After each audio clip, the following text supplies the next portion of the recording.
This is what you need to know about the Reformation in 5 minutes. The Reformation took place in Europe in the early 1500s.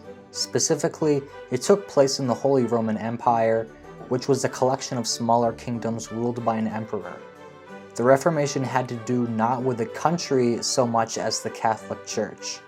The Catholic Church was the most powerful entity in Europe and controlled every aspect of life. Everyone had to go to church and believe in the church, or they would be expelled from the country or even killed. The church acted as a middleman between the average person and God, so people had to go to church and listen to the priests read from the Bible. Everything was in Latin, including the Bible, so no one really knew if the priests were just making stuff up. Around the 1500s, the church had become quite corrupt on every level, from individual priests all the way up to the Pope. Lots of things were wrong, but the most important thing for this video was indulgences. Indulgences were pretty much a way for people to pay the church in order to forgive sins, instead of actually being a good person. If you know anything about Christianity, you'll know that's not how it's supposed to work, but as I said, no one could read the Bible except for priests. Even if someone could call the church out on their BS, the church had a nasty habit of burning people at the stake who disagreed with them. Eventually, one man decided to challenge the church and won, starting what we now call the Protestant Reformation. This man was Martin Luther, a priest who lived in the Holy Roman Empire. Luther was sick and tired of all the church's corruption, and in 1517 he nailed a document with 95 issues he had with the church to the door of the Wittenberg Cathedral in Saxony. This document, called the 95 Theses, became famous both inside the church and out. At first, Luther just wrote it in Latin so the church could reform itself, but the church just got really mad at him instead. So Luther printed his 95 Theses in German, and with the help of the printing press was able to distribute his ideas far and wide. Sure enough, lots of people outside the church agreed with Luther.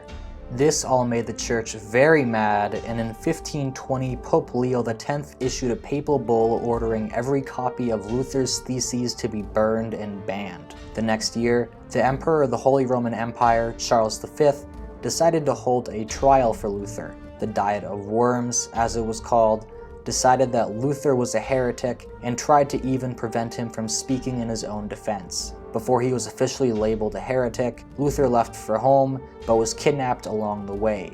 His kidnapper was Frederick the Wise, a Saxon noble who agreed with Martin Luther and decided to shelter him from the church, who wanted to burn him at the stake. But since Luther's ideas spread across the Holy Roman Empire, he actually was pretty popular with a lot of people, so he had no trouble getting around to certain parts of the empire. In 1522, Luther would translate the Bible into German, and for the first time, regular people, at least those who were literate, could read the Bible for themselves. This played into a big point of Luther's philosophy, which was that the average person should have a stronger, more direct connection with God, instead of having the church act as a middleman. Lutheranism was born and served as a rival to the Catholic Church. But things weren't happily ever after yet. Across the empire, Lutherans and Catholics fought and killed each other. Like, a lot!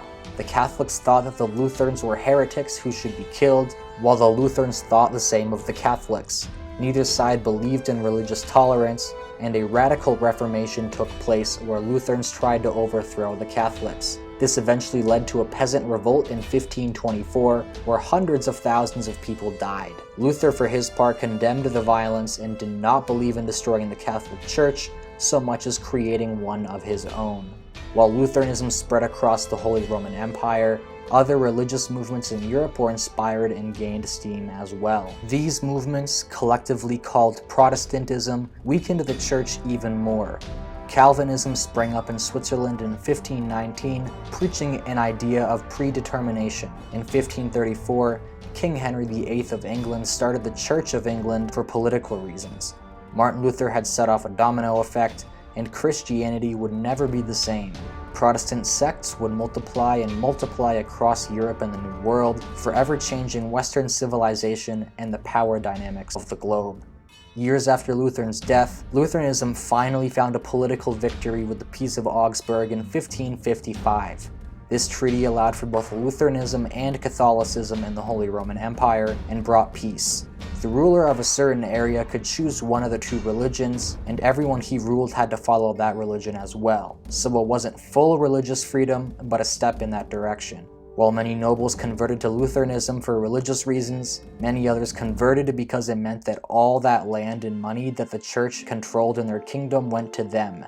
The Protestant Reformation was one of the most important events in world history. The Reformation broke the Catholic Church's monopoly on religious power in Europe, while also opening the door for more religious freedom and diversity. It changed to the Catholics, who took on their own counter-Reformation to better themselves, and even led to one of the bloodiest wars in history a century later. But that's all for another video. So here's a cheat sheet you can take a picture of. Remember to like, comment, subscribe, and hit the notifications bell for more content, and I will see you in the next video.